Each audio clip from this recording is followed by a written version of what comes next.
This skin broke Counter-Strike. Not the servers, not the economy. No, something much deeper than that. It broke what art has been and what we expect it to be in the game.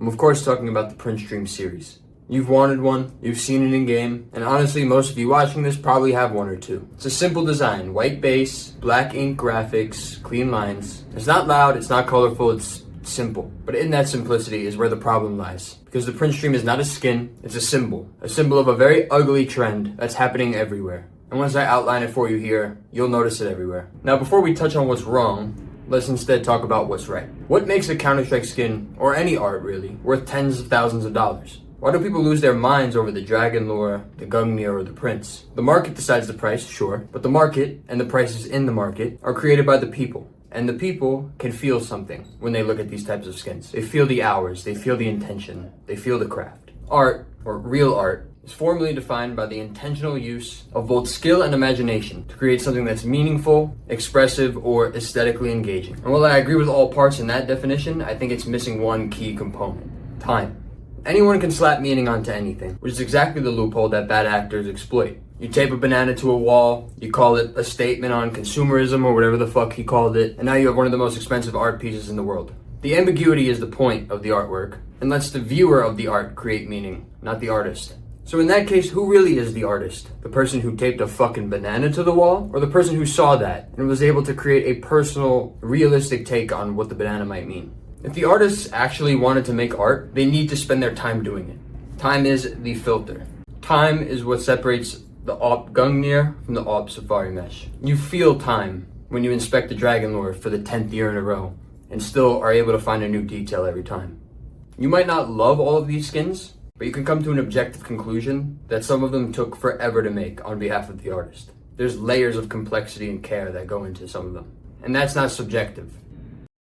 All of this. Well, it's the Outlier. One of the most popular skins in the game, one of the most expensive skins in the game. People want it, pros use it, but really just take a look at it. White base, black ink, clean geometry, and a couple of sparkles. It's the graphic design equivalent of IKEA furniture. But it works. It's not successful because it took years of painstaking illustration. It's expensive because it looks like premium art. It feels modern, and it signals that you have decent taste, all while not demanding too much attention to yourself.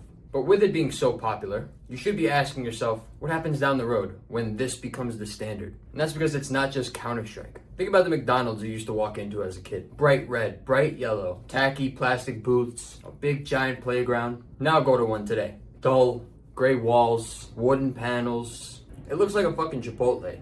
In fact, every place looks like a Chipotle. The buildings that you used to pass as a kid that had life to them, renovated with sleek modern design in mind. All the logos you saw as a kid, modernized, flattened, stripped of its charm and essence. Your cars, your clothing brands. It feels like in just a couple of years, the entire environment around you has been sanded down into like a scene from Black Mirror. And we know why companies do this, right? Simpler logos mean cheaper costs. When every McDonald's looks the same, you don't really need an interior designer. No creativity, no extra oomph. Means you don't have to pay any artists to make your brand look good. How could we call this an aesthetic evolution? We went from 4,000 foot tall cathedrals to hollowed out blocks in a couple of years. What it is, it's cost cutting, designed as taste. And we've accepted it, we've internalized it, everyone's fine with it. You now look at a white fucking M4 and think, wow, that's a good looking skin. It feels like we've changed our definition of beauty to make corporations more comfortable and profitable. Now, I'm not saying the Printstream is ugly, and I'm not saying you're wrong for liking it, but I am saying this. Art is one of the few sacred things we still carry dear to our heart in this world. It is